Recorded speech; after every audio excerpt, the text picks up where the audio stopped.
Buenos días, Joaquín. Hola, buenos días. Este, bueno, vamos a seguir en la medida que pueda, porque todavía sigo, me hice el test, no tengo COVID, como suponía, pero sigo medio engripado. Sí, sigo medio... Las gripes no se curan así nomás. Bueno, vamos a compartir pantalla. ¿Alguna pregunta? No, por ahora no. No.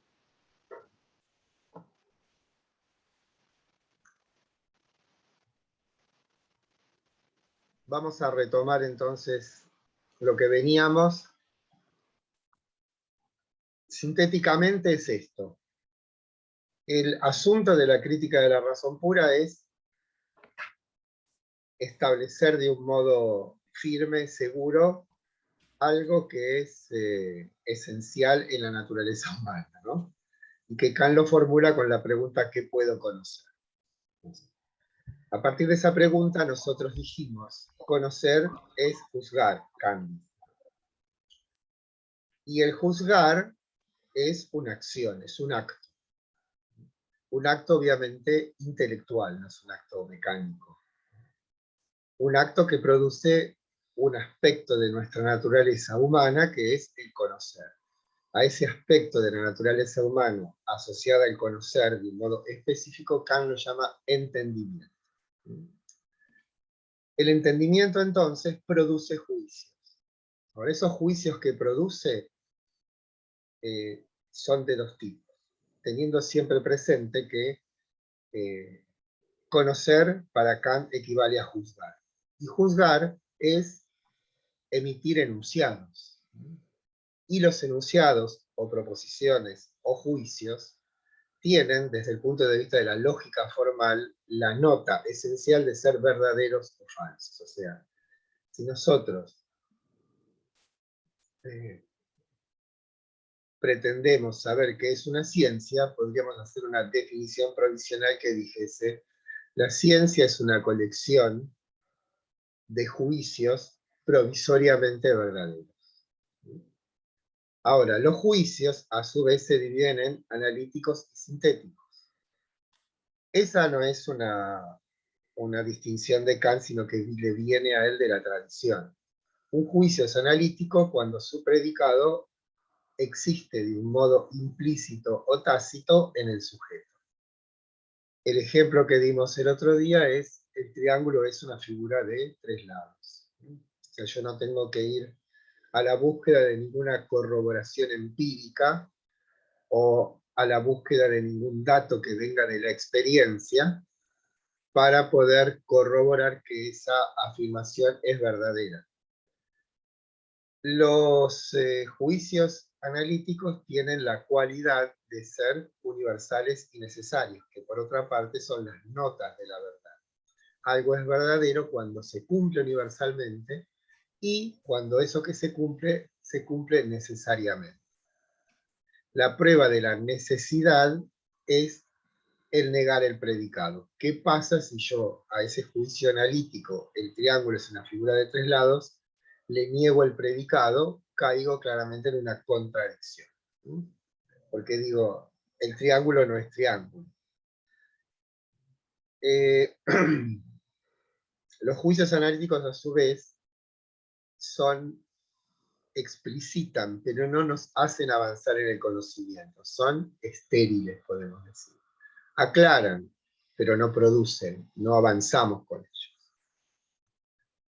Y el otro tipo de juicios son los juicios sintéticos. A la inversa de los analíticos, en los sintéticos, lo que tenemos es que el predicado no pertenece a la esencia del sujeto. O si ustedes quieren, a la esencia del sustantivo que oficia de núcleo del sujeto en una oración cualesquiera. Dimos el ejemplo, la puerta es marrón, por más que yo escudriñe en la esencia, en el concepto de puerta, jamás encontraré marrón. Ese dato marrón viene de la experiencia. Convengamos anticipadamente que esta operación de juzgar que lleva a cabo el entendimiento es una operación de síntesis, una operación de composición. O si ustedes quieren, uso otra palabra que es subsunción, que consiste en que lo múltiple dado puede ser sintetizado, unificado a través de un acto de carácter intelectual que necesariamente proviene del entendimiento. Bien.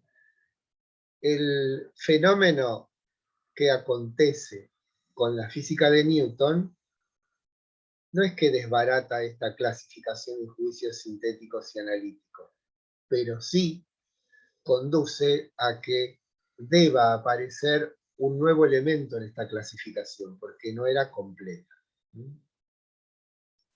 Y eso es lo que Kant llama juicios sintéticos a priori, que son juicios que por una parte son universales y necesarios, pero, y podemos decir por ahora paradójicamente, tienen un contenido sensible, un contenido proveniente de la experiencia. Hay algo así como una universalización de lo empírico, cosa que, según habríamos estudiado con Sócrates, con Platón, por lo menos con ellos, no era posible pasar de lo particular a lo universal, solo a lo general. Pero ahora aparece una ciencia con juicios universales y necesarios, pero que no son analíticos. Y esto lleva a una suerte de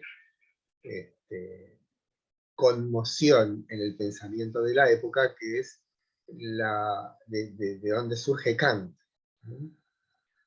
Recuerden que si decíamos que la física de Newton estuviese compuesta de juicios analíticos, eso, o sea, la física de Newton, las leyes como la ley de la gravitación universal, ¿no? Eso equivaldría a suponer que providencialmente en la mente de Newton se hubiese asentado completa la física. Eso obviamente no es pertinente, aparte que no fue así. O sea, no es que Newton deduce la ley de la gravitación universal, no es así, sino que es un resultado de un ejercicio, de un salto, si se puede decir, en el conocimiento. Y si fuese un juicio sintético, el señor Newton habría relevado exhaustiva y minuciosamente todo movimiento que hubiese ocurrido, que ocurre y ocurrirá en el universo, cosa también imposible. Por lo tanto, y esta sería la formulación básica principal de nuestro trabajo, que es como una suerte de plan, diría, debe existir una capacidad de conocimiento humana capaz de elevar lo particular a universal. Bueno, ese sería el planteamiento más general. Ahora vamos a ver, más allá del qué, vamos a ver el cómo.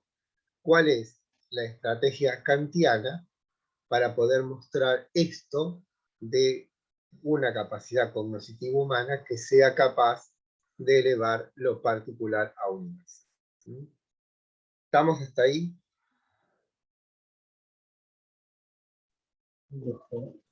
Sí, buen día. Vamos, hola Pablo, buen día. ¿Qué tal? Bueno, ese sería el planteamiento. Vamos a ver el cómo, que siempre es más interesante que el qué. El movimiento esencial, básico, que no solamente es una posesión o una particularidad kantiana, sino de toda la modernidad, es una suerte de giro hacia el sujeto, que habíamos hablado clases pasadas respecto de Descartes, ¿no? Kant lo llama el giro copernicano. El asunto es el siguiente. Copérnico no es que a través de la observación de los fenómenos celestes llega a la conclusión de que la Tierra no es el centro del sistema solar, sino que es un satélite, o un planeta, mejor dicho. Copérnico no lo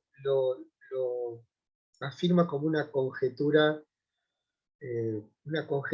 fundada, podemos decir, y el hecho es que el cálculo de los movimientos de los planetas resulta ser mucho más riguroso, exacto, adecuado, que con la concepción tolemaica, que decía que la Tierra era el centro del sistema.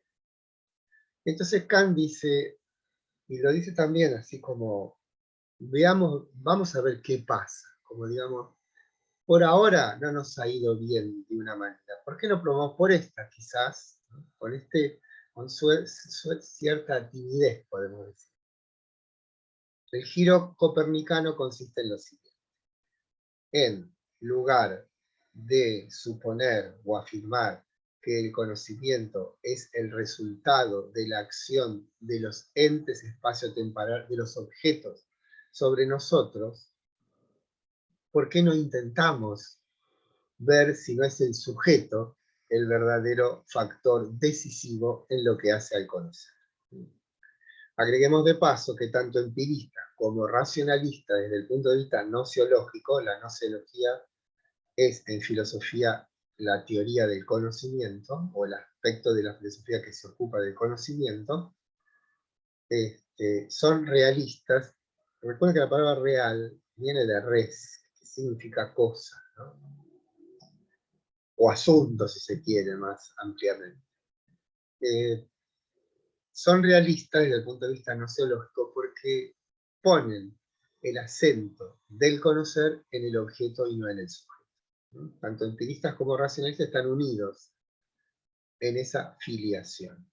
Lo que hace Kant es, hagamos este giro conjetural por ahora, y ocupémonos de ver si podemos descubrir en el sujeto la clave, no solamente del conocimiento en general, sino de este asunto específico tenso, vibrante, que es cómo son posibles los juicios sintéticos a priori, o en términos más particulares, cómo hizo Newton, que en la mente de Newton y por extensión de toda mente humana hay que permite que de la experiencia podamos elevarnos a un orden que ya no es de la experiencia, porque lo universal no nos sale al encuentro de la experiencia. De ninguna manera, jamás, nos topamos con algo que no sea sino particular.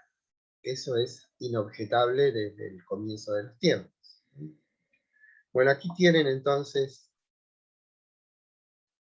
esto debe ser la Wikipedia, de don Copérnico, que era polaco.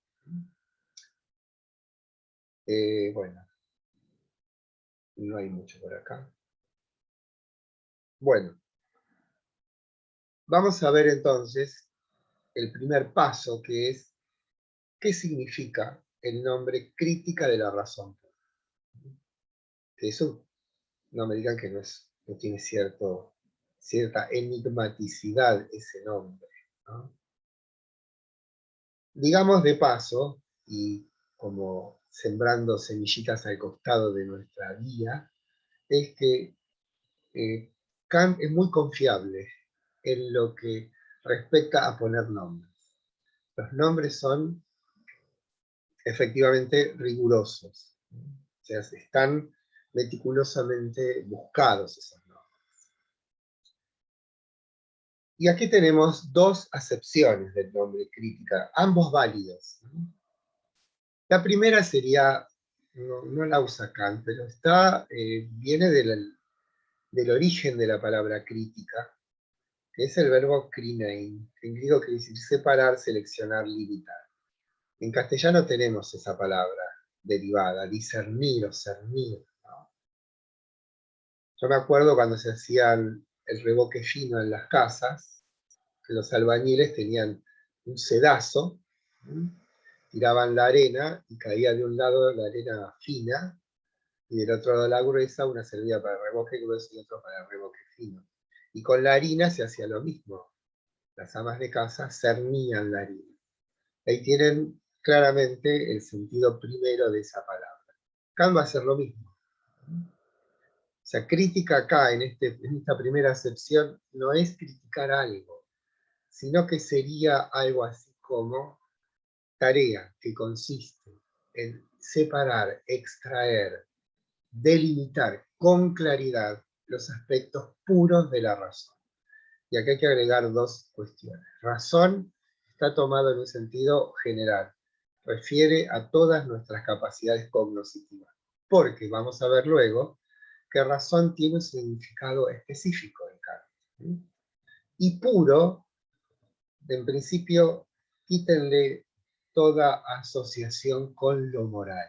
¿Sí? Puro significa independiente de la experiencia. Entonces, retomando, la crítica de la razón pura es, podemos decir, una exploración de la naturaleza del conocimiento humano, basado en la indagación de cuáles son las condiciones, entre comillas, subjetivas, que hacen posible el conocimiento. Digo entre comillas, porque subjetivo no tenemos que entenderlo en el sentido de arbitrario, en el sentido de lo que a mí me parece. Subjetivo que tomar el sentido del sujeto. El sujeto parecería ser, según el plan kantiano, la residencia del fundamento de todo conocimiento posible. Bueno, ahora, Kant es una palabra que a nosotros nos remite a la ciencia, no, a la técnica contable, que es el inventario, ¿no? Cuando alguien va a iniciar un negocio o se hace necesariamente todos los años en todas las empresas, obligatoriamente, es un inventario. El inventario consiste en coleccionar, ¿sí?, valuados nuestros elementos, con qué contamos. O sea, no solamente para saber qué contamos, sino para poder proyectar qué podemos hacer con lo que contamos, ¿no? Ese sería el sentido de inventario. Bueno, Kant dice lo mismo, hay que hacer un inventario. ¿De qué? No de cosas, sino de aquello que hace posible que haya cosas. Un inventario de nuestras capacidades cognitivas. Pero, y esto es muy importante, hay ya un criterio de selección de cuáles van a ser esas capacidades. Aquellas que Kant le pondrá el adjetivo de trascendental. Y trascendental, y esto es ya moneda corriente en nuestra época, equivale a condición de posibilidad. No vamos a tratar tanto de objetos, sino de las condiciones de posibilidad para que haya objetos. Entonces, otra palabra clave, como además de universal, de necesario, ¿no?, de razón, de crítica, de puro, es fundamental que aprendamos firmemente el concepto de lo trascendental, no lo trascendente. Trascendental en el sentido de condición de posibilidad. Por supuesto que esto no lo inventa Kant. Los trascendentales en la tradición escolástica son las 4 notas que corresponden al ente, que es uno, que es bueno, que es bello y que es verdadero. Se llama eso porque esas notas atraviesan todo el horizonte del ente. Por eso trascendental en realidad no habría que decirlo como está puesto ahí, sino como trascendental, pero resulta difícil de decir. Porque trascendental remite a la preposición tras, a lo que está detrás. En cambio, trans es lo que atraviesa. Bueno, entonces, acá está. Llamo trascendental a todo conocimiento que se ocupa en general no tanto de objetos como de nuestros conceptos a priori de objetos. Y aquí tenemos un anticipo. Aquello que hará posible que haya conocimiento, en el sentido fuerte de la palabra, serán elementos trascendentales. Y entre ellos están los conceptos. Hay conceptos trascendentales, que Kant llamará categoría, como la llamó Aristóteles. Pero eso es un asunto que veremos, que iremos viendo. Vamos a ver. Bien, entonces la crítica en sentido propio selecciona de nuestra razón aquellas formas o estructuras de conocer que sean trascendentales, esto es, puras, y por tanto condiciones de posibilidad, de todo objeto posible.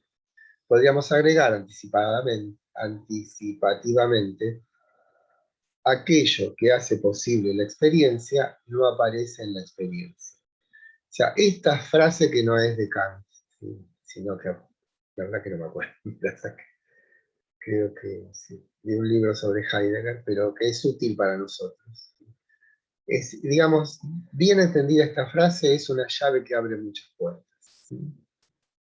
Aquello que aparece en la experiencia no es lo que hace posible la experiencia. O sea, hay algo en nosotros, una suerte de capacidad que viene con nosotros y remite a nuestra capacidad cognitiva, que tiene ese carácter. Si bien no proviene de la experiencia, la hace posible.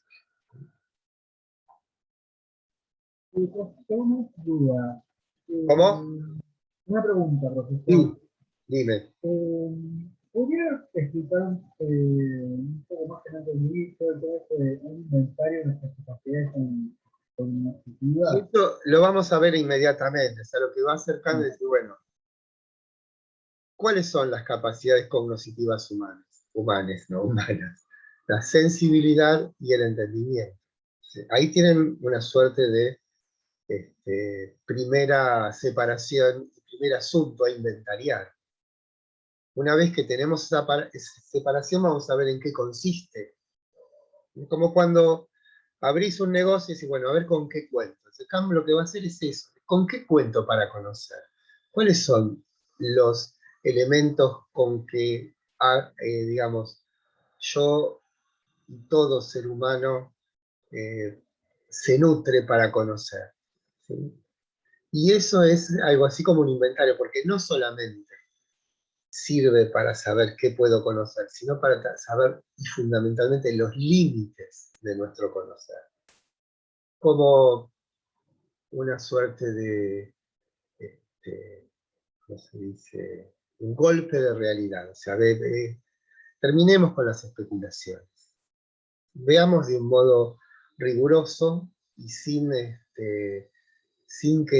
contaminaciones ideológico-religiosas, qué es efectivamente esto del ser humano en cuanto individuo o ser cognoscente. Nada más que eso. O sea, ese es el criterio.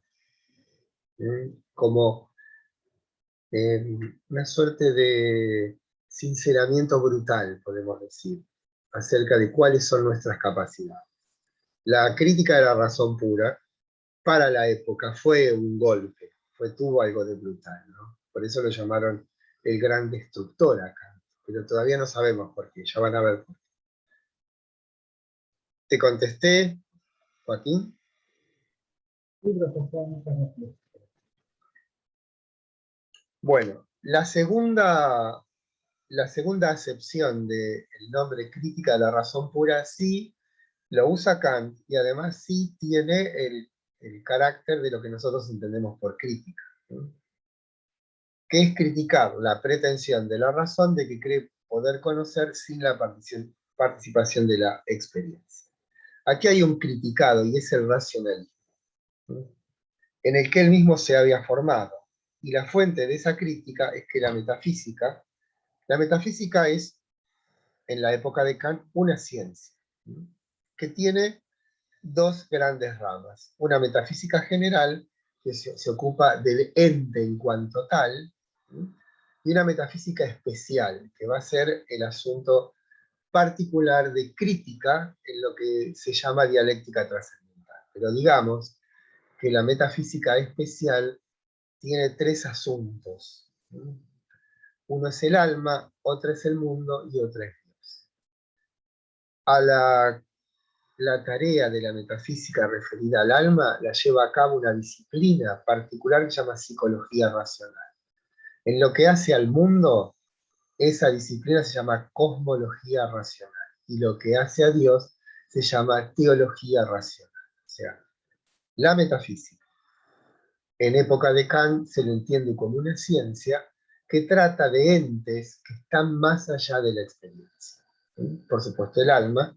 Por supuesto, el mundo. No entendamos el mundo como aquello que nos rodea, sino el mundo como la total composición de todo lo que podemos conocer acerca de la naturaleza. ¿Sí?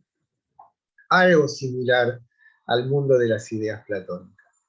Y el último tema de esa metafísica es Dios, que se ocupa, como dije, la teología racional. Cuando Kant dice o critica a la metafísica porque pretende conocer algo que está más allá de la experiencia. Y ahí tienen la segunda acepción del nombre crítica de la razón pura, que es una crítica a la pretensión de la razón, digamos, al racionalismo, de creer que puede conocer sin el auxilio de la experiencia. Entonces ahí sí hay una crítica explícita. Hay una metáfora muy bella que usa Kant, que después la vamos a explicitar, pero dice: la paloma creería que podría volar mejor en el vacío, ¿no? Como diciendo, para la paloma, aquello que la hace volar y que ella desconoce es la resistencia del aire, ¿no? Si la dejáramos en el vacío, tristemente caería, porque justamente vuela porque hay una resistencia. Pero de la misma manera, el racionalismo cree que la experiencia sensible es un obstáculo, cuando en realidad es la condición de posibilidad para conocer. Entonces eso es lo que, de un modo pedagógico, Kant nos va a enseñar, o le va a enseñar a la metafísica, que por una cuestión de economía, esto es, de administración sabia del esfuerzo, de la energía, no nos ocupemos de entes que no podemos conocer. Ocupémonos humildemente, según nuestras propias posibilidades, de aquello que efectivamente y de un modo corroborable podemos conocer, ¿no? Bueno, acá está. La paloma creería que podría volar mejor en el vacío.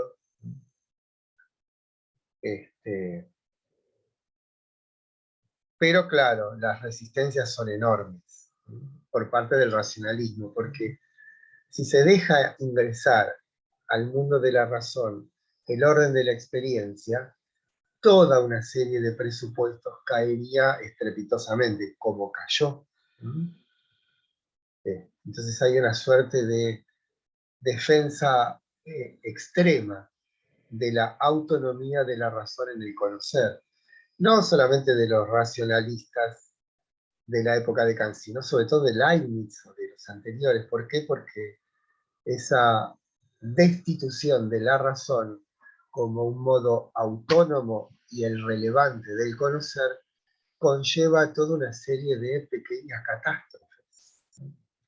¿Cómo dejar entrar a la experiencia de conocimiento cuando siempre fue una suerte de esclava fiel del conocimiento? Una sometida, piense que hay una afirmación de Leibniz que dice: conocimiento sensible igual conocimiento racional confuso. O sea, ya todo está en la razón. La experiencia no es como una forma subordinada, caída, como recordar Platón, ¿no? ¿Qué es el conocimiento sensible? El conocimiento de las copias. O sea, ya está por naturaleza degradado ese modo de conocimiento.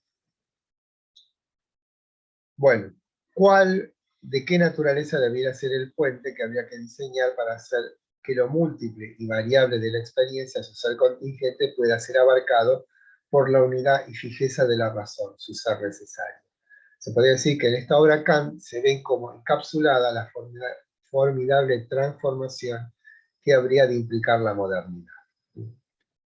En principio porque, bueno, hay muchos aventureros que dan Kant, o suponen que dan Kant, que hablan de Kant es el filósofo de la burguesía, porque lo fundamental es la acción, ¿no? Bueno, esas inferencias, es mejor ocuparse de Kant y de algún modo alguna vez decir, bueno, quizás tenga que ver con el espíritu de la época todo esto, pero no se puede entender a Kant a partir de la burguesía o del capitalismo.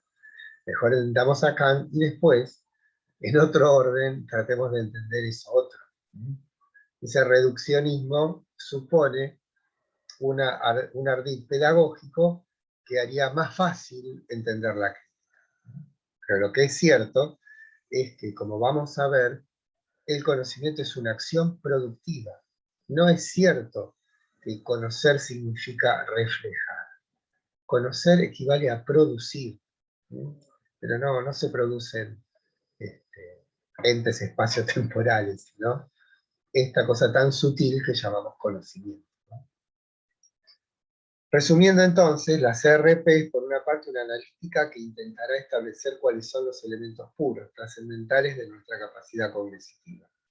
Y por la otra implica que conociendo esos elementos conozcamos también sus límites, y con ellos develar la desmesura de la metafísica que cree que puede conocer a Dios, al alma y al mundo de un modo adecuado. Como vimos al principio, la pregunta por el conocer conlleva dos asuntos: la de los juicios sintéticos a priori y poder determinar la posibilidad de la metafísica como ciencia, entendiendo por esta última aquella que contiene en sí leyes universales y necesarias. Por otra parte, y volviendo al inicio, Kant también, como Platón, se enfrenta a dos posiciones antagónicas: la pura identidad inmutable de Parménides y el constante fluir del espacio temporal de Heráclito. Bien, a ver si estamos bien. Bueno, ahora comenzamos efectivamente nuestra tarea del inventario. El término más abarcador que habremos de encontrar a lo largo de toda la crítica de la razón pura es el término representación. Y es, ¿por qué representación y no presentación, ¿no? ¿Qué significa ese re? Y es que para Kant las cosas se nos presentan a través de representación. O sea, no tenemos acceso inmediato a las cosas. Siempre entre las cosas y nosotros habrá una suerte de medio u horizonte que es el de la representación.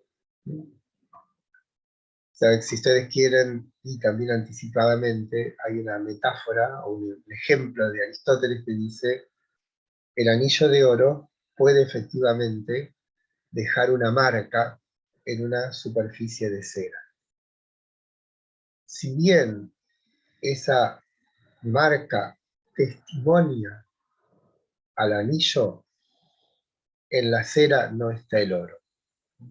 Ese sería el modo en que se nos presentan las cosas. Se nos presentan porque nosotros tenemos una estructura cognoscitiva tal que permite que las cosas se impregnen en nosotros, pero lo impregnado no es la cosa. Hay una distancia insalvable entre lo que la cosa representa y la cosa representada. Bueno, las representaciones son determinaciones internas de nuestra mente, en alguna relación de tiempo. Bueno, esto es Kant, acostúmbrense, porque este es el lenguaje de Kant. Si ustedes leen obras precríticas de Kant, está llena de ejemplos, son floridos, son hasta graciosos los textos de Kant. Pero cuando dijo, tengo que escribir esto, no tengo que dar lugar de ninguna manera a interpretaciones posibles. Tengo que ser absolutamente riguroso con esto que estoy estableciendo. ¿Por qué? Porque de alguna manera él entiende que su tarea es como una tarea que le ha sido encomendada por la humanidad. No en el sentido mitológico o providencial o profético. Se toma muy en serio su trabajo, porque sabe que está proponiendo las bases de otro mundo. Es notable eso.